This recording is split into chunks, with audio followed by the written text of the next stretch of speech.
سلام تماشابینان گرامی، خلاصه خبرهای مهم نهم ماه تاجیکستان و منطقه را از پایگاه خبری بامداد برایتان پیشکش میکنیم.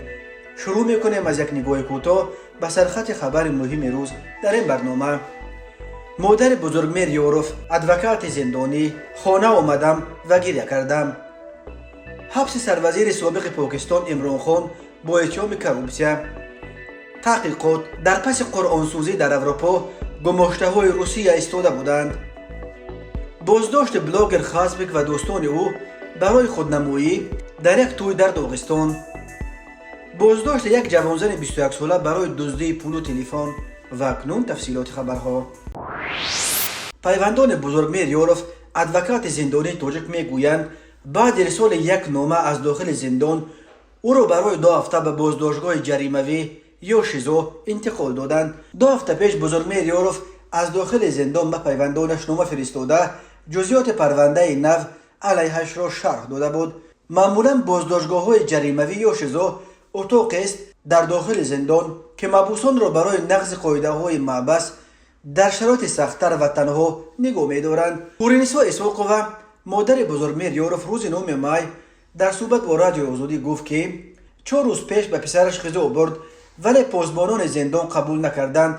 آنها به من گفتند که بزرگ میر یوروف به اتاق جریموی برده شده است و هیچ چیز قبول کردن نمی شود. پرسیدم برای چی به شیزو بردید؟ چیزی نگفتند. خانه آمدم و گریه کردم. من 5 سال است که او را ندیدم، میگوید مادر بزرگ میر. مسئولان بازداشتگاه رقم 1 در دوشنبه و سرریاست زندانهای وزارت عدلیه به زنگهای رادیوی آزادی پاسخ ندادند. جمشید یوروف برادر بزرگ میر میگوید احتمال سبب اصلی به اتاق جریمه بردنش نشر نامه‌اش درباره جزئیات پرونده است که مقامات آن را مخفی اعلام کرده بودند. او گفت تا جای آگاه یافتن بزرگ میر تا روز 15 مای در آنجا میماند. بزرگ میر یوروف در نامه خود که نسخه آن در دست رادیوی آزادی شد نوشته است پرونده نو نسبت به او با جرم قلابی و بر اساس شکایت یک محبوس با نام حسن حسنوف باز شده است. این محبوس ادعا کرده است که بزرگ میر یوروف از پیوندان او با وعده آزادی حسنوف از محبس و پیشنهاد کمک حقوقی 42500 سومونی گرفتند. جمشید یوروف، رئیس بنیاد بزرگ میر، به رادیو آزادی گفت که این نامه را بزرگ میر 1 ماه پیش بعد انتقال از محبس پوشیده یا نظامش سخت‌تر به بازداشتگاه موقتی رقم 1 نوشته است. به ادعای حسنوف عائله او تقای و باغ گل ماه اپریل سال 2022 به نزدیکان از جمله به خواهر و همسر بزرگ میر قسمی از پول یا 15000 سومونی داده است. تلاش رادیو آزادی برای صحبت با همسر حسن حسنوف نتیجه نداد. بزرگ میر یوروف در نامه‌اش از تفتیشات خواسته است او را با دعواگر حسن حسنوف روبرو کنند و به نزدیکانش همچون شاهد اجازه شرکت در رفت تفتیشات دهند. مقامات تفتیشاتی به این اجازه نداده است. جمشید یوروف، حقوقشناس و برادر بزرگ میر، میگوید بر اساس قانونگذاری تاجیکستان پرونده قلابی ضرورت به امور مخفی ندارد. به گفته او دعواگر حسن حسنوف که سال 2018 به 26 سال زندان محکوم شده است برای آنها ناشناس نیست و در گذشته به سازمان بنیاد بزرگ میر نامه نوشته درباره زندانها خبری می‌داده است. جمشید یوروف بر این است که محبوس حسنوف زیر فشار مقامات ضد بزرگ میر بیان داده است. این پرونده 4م علیه بزرگ میر یوروف 52 ساله است و سال 2015 دستگیر و در عموم به 28 سال زندان محکوم شد. خودش همواره گفته است که گناه ندارد. یک کمیته سازمان ملل متحد محاکمه او را ناعادلانه خواند و از حکومت تاجیکستان خواست بزرگ میر یوروف را آزاد کنند. مقامات پیشنهاد را نپذیرفتند. ریاست کارهای داخلی شهر دوشنبه روز 9 مای سال 2023 در یک اطلاعیه خبر داد که نوار آتش گرفتن یک نابالغ در جریان مشق‌های ضد سوختار که در اینترنت نشر شد مورد سنجش قرار داد. در نتیجه معین گردید که این حادثه صحنه 6 مای سال 2023 در مکتب میانه رقم 67 نویه سینوی پایتخت تاجیکستان رخ داده است. در اساس نقشه در مؤسسه مذکور مشق‌های مدافع گرجدانی و آمادگی به حالت‌های فوق‌العاده گذرانیده شده است ولی در جریان مشق‌ها از جانب مسئولین قاعده‌های بی خطری رعایت کرده نمی‌شوند که ضمن آتش سوزی پشت بدن خواننده صنف دوم مؤسسه مذکور آتش گرفته جراحت جسمانی برداشته است. میلیس پایتخت تاجیکستان گفت وابسته به حالت مذکور عین زمان از جانب کارمندان میلیسیا موادهای ضروری ترتیب داده شده با مقصد اندیشیدن چاره‌های دخلدار قانونی مورد تفتیش پیشکی قرار دارد. روز 8 ماه سال 2023 در اینترنت ویدیویی نشر شد که در آن جریان مشق نجات آدمان هنگام سوختار در مکتب ثبت شده بود، اما طور در این نوار 36 ثانیه‌ای دیده می شود نجات بخشان لباس حربی در تن هنگام به خوانندگان تعلیم دادن راه‌های نجات آدمان از سوختار خود به اشتباه جدی راه می‌دهند و در نتیجه لباس یک نابالغ آتش گرفته پوست بدنش می سوزد. طور در ویدیو دیده می شود طبق سناریوی مشق‌ها یک کودک باید با لباس در گرفته از درون سوختار بیرون بیاید و 3 نجات بخش بدن او را با کرپه پیچونده این نابالغ را از سوختن نجات دهند، ولی نجات بخش‌ها آتش لباس بدن این نابالغ را خاموش کردن نمی توانند و آن بیچاره خود را اول از دست این نجات بخشان خلاص کرده خودش لباس در گرفته را از بدنش می کشد، ولی الکی دیر شده بود. در نوار دیده می شود که کتف و دستان این نابالغ سوخته است. عجیب آن است که هنگام رخ دادن این حادثه زن رئیس مانندی هم دیده می شود که مثل جوری در پشت یک میز نشسته و چگونه کودک را از سوختار نجات دادن سوختار نشانها را نظارت می کند. این شب و روز در مؤسسه های گوناگون در تاجیکستان از جمله در مکتب‌ها مشق‌های آمادگی به زمین لرزه و نجات آدمان هنگام سوختار ادامه دارد. ضمن یک تحقیقات ژورنالیستی دست جمعانه لمونده، NRK، اکسپرسن، SVT و دوسیه مؤلفان گزارش پس از بررسی حجت‌های مخفی دستگاه‌های اجرایی پرزیدنت روسیه و مقامات ویژه این کشور به خلاصه آمدند که گروه‌های مختلف و گماشته‌های روسیه در چندین کشورهای اروپا برای برانداختن اختلاف بین کشورهای عضو ناتو از جمله جنگ انداختن بین غرب و پرزیدنت ترکیه رجب اردوغان یک سلسله گرد همایی‌ها برپا کرده، از جمله در محضر عام کتاب برای مسلمانان مقدس قرآن را آتش زدند. از همه حادثه معروفی که در مطبوعات جهانی بازتاب گسترده یافت این در صحنه 21 ینور سال 2023 سوزاندن نسخه قرآن از جانب راسموس پالدوان یک ملتگرا و افراطگرای دانیگی در روبروی سفارتخانه ترکیه در استکهلم بود. در اسناد مخفی که به دست روزنامه‌نگاران رسیده است مقامات ویژه روسیه به مأموریت پرزیدنت گزارش دادند که در اروپا اسلام بدبینی رو به افزایش است. برای دلیل آنها همین دو حادثه سوزاندن و پاره کردن نسخه قرآن را مثال آوردند، ولی مؤلفان تحقیقات می نویسند که 320 کرون شویدی برای گرفتن اجازت گردهمایی‌ها را که در آن پالدون کتاب قرآن را آتش زد جان فریک سابق کارمند تلویزیون راشا تودی یا RT پرداخت کرده است. این شبکه‌ها را حکومت روسیه مبلغ گذاری میکند. خود جان فریک در صحبت با روزنامه‌نگاران همکاری خود را با مقامات امنیتی روسیه رد کرده گفته است که از سال 2014 دیگر با راشا تودی همکاری ندارد، اما او قائل آمده است که مبلغ و اجازت گردهمایی را او تامین نموده است. فریک گفته است از بس که انتقال پول از دانیا وقت میطلبید پول گردهمایی را او داد. محض بعد همین حادثه اردوغان اظهار داشت که ترکیه از پیوستن سوئیسیا به عضو ناتو پشتیبانی نخواهد کرد. پس از گذشت یک روز در صحنه 22 ینور سال 2023 رهبر جنبش ضد اسلامی پگیدا ادوین ونگاسول نیز یک نسخه قرآن را در نزد بنای پارلمان نیدرلندیا پاره نمود.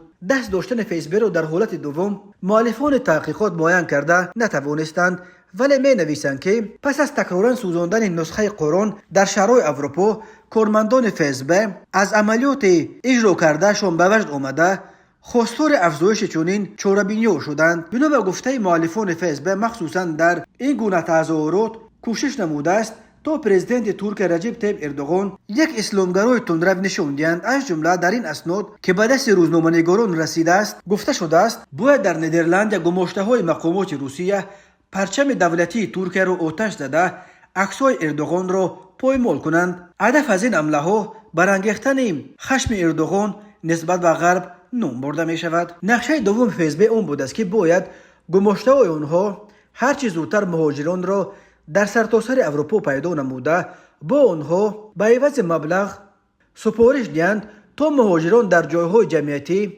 یا سیر آدم در شهرهای چون پاریس، مادرید، گاگا، بروسل، فرانکفورت عباره‌های تحقیرآمیز درباره اردوغان نویسند و نائل شوند که رسانه‌های اروپایی این عملها را بازتاب کنند. بنا به باوری مقامات ویژه روسیه، با به میان کشیدن پای رسانه‌های اروپایی و بازتاب گسترده این اقدامات، اختلاف بین کشورهای اعضای اتحاد اروپا و ترکیه بیشتر می شود. همچنین گماشته‌های روسیه از شرایط به وجود آمده در کشورهای اروپایی استفاده نموده در هر لحظه موافق چنین تظاهرات را برپا می نمودند. برای مثال گماشته‌های فیسبوک در پاریس سحنه 11 فوریه سال 2023 در میدان جمهوری که تظاهرگران اصلا برای بیان کردن ناراضگی خود در مورد بالا بردن سن نفقه در فرانسه گردی هم آمده و لفظ‌ها با نوشته‌های اتحاد اروپا و ایالات متحده آمریکا مبلغ گذاری جنگ اوکراین را بس کنید، نه تا بمباران کردن دنیسک را بس کن و نه تا کافی است دیگر به اوکراین یراق نفرست را بلند کردند. از همه تعجب آورش آن است که همین شعارها بعضا با اشتراک همان شخصان در مادرید، بروکسل و گاگا نیز عیناً تکرار شدند. زمان روزنامه‌نگاران آنها را شناسایی و در شبکه‌های اجتماعی پیدا نموده از آنها در مورد چنین عملهایشان پرسان می‌شوند. آنها دست داشتن خود به چنین کار را رد و زود صحیفه‌های خود را از فضای مجازی پاک نمودند. ولی تحقیقات نشان داده است که دست کم 2 نفر آنها که از الجزایر و مراکش بودند در اصل در شهر سنت پترزبورگ روسیه تحصیل می‌کردند و از همانجا کانال‌های خود را در اینترنت می‌چرخانیدند. تماشابینان عزیز، یادآور می‌شویم خلاصه مهمترین اخبار تاجیکستان را از پایگاه خبری بامداد تماشا دارید. برنامه را ادامه می‌دهیم. بلاگر مشهور زاده داغستان خسبولا مگامدوف معروف با لقب خسبک و دوستان او در شهر مخچکله پایتخت جمهوری داغستان روسیه برای خودنمایی در یک توی و دغلانه ویران کردن قاعده‌های حرکت در راه دستگیر شدند. در این باره روز 9 می سال 2023 تلگرام کانال وزارت کارهای داخلی داغستان با نشر یک ویدیو خبر داد. بنا به این گزارش روز 8 می خسبک و دوستانش در یک توی مهمان بودند. کاروان ماشین‌هایی که خسبک هم در یکی‌اش سوار بود راه را بسته و مانع حرکت ماشین‌های دیگر شده است. در ویدیو دیده می‌شود که خسبک در یک ماشین کونه ژگولی در کرسی پیش در پهلوی راننده نشسته است و دوستان او راه را بند کرده به ماشین‌های یکدیگر برخورد می‌کنند. این گونه رفتار در زبان جوانان با نام دریفتینگ معروف است. پلیس داغستان گفت همه گناهکاران را دستگیر کرده نسبت به آنها پروتکل‌ها عاید به قانونشکنی مأموری ترتیب دادند. خسبک با قد همگی 93 سانتی متر و وزن همگی 18 کیلو چند سال پیش در پی نشر ویدیوی کلوبنیک خوردنش مشهور شد و بعد اعلان نبردش با عبدالرازق یک آوازخوان جوان از تاجیکستان که وزن او همگی 18 کیلو و قدش زیر 1 متر است شهرت بین المللی به دست آورد. حالا او را به مسابقه‌های بین المللی دعوت می‌کنند و سال 2022 خسبک با لیگ مشهور ورزش MMA UFC شرطنامه 5 ساله بست. مجله فوربس اخیراً خبر داد که این بلاگر داغستانی در یک سال آخر از حساب قراردادهای امضا کرده‌اش و رکلام بیش از $2 میلیون درآمد داشته است. عمران خان ستاره سابق کریکت یا چفگانبازی، سروزیر سابق پاکستان و رهبر حرکت اپوزیسیونی تحریک انصاف که حالا 70 سال دارد، روز 9 می سال 2023 در بنای دادگاه عالی اسلام آباد از سوی کارمندان دفتر ملی مسئولیت که نهاد مسئول مبارزه با کروپسیا در رده‌های بالای حکومت پاکستان بابز گرفته شد.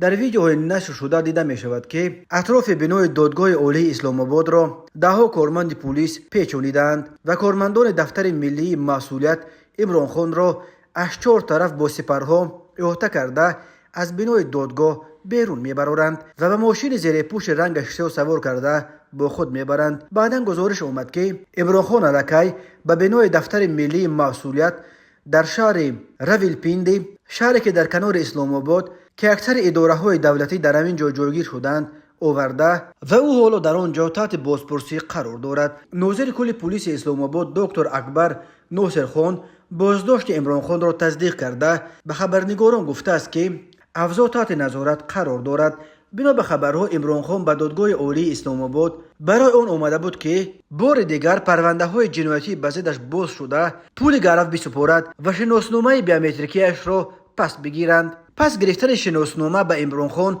امکان انجام سفر به خارج را میداد، ولی در بنای دادگاه معلوم شد که رهبر دفتر ملی مسئولیت جنرال لیتنانت نظیر احمد بود هنوز روز 1 می امر حبس عمران خان را در رابطه به پرونده تصرف مبلغ‌ها از بنیاد القادر تراست صادر کرده است و زیردستان جنرال بود در دادگاه منتظر آمدن اویند که بازداشتش کنند. پاکستان یکی از دولت‌های اعظم فسادزده دنیا به شمار می رود و دفتر ملی مسئولیت محض برای ریشه‌کن کردن این مرض در این کشور تشکیل شده است. به شعبه وزارت کارهای داخلی یک در نویه فردوسی با عریضه مرد 31 ساله ساکن نویه همدانی مراجعت نموده است که 5 می سال 2023 تخمینا ساعت 09:30 دقیقه شخصان نامعلوم با روی پنهانی تریزه افت شخصیش تمغه اوپل استرا را کشوده وارد آن شده از آنجا یک عدد تلفن موبیلی تمغه ردمی 9 و 5000 سومانی را دزدیده از جای حادثه غیب زدند. ضرر رسانیده شده 7500 سومانی را تشکیل می‌دهد. هنگام گذراندن چهاربینی‌های اپراتیوی جستجویی از جانب کارمندان میلیسیا جوانزن 21 ساله ساکن نویه رشت همچون گمانبر در صادر نمودن جنایت دزدی دستگیر کرده شد. اوید به این حادثه تفتیشات ادامه دارد.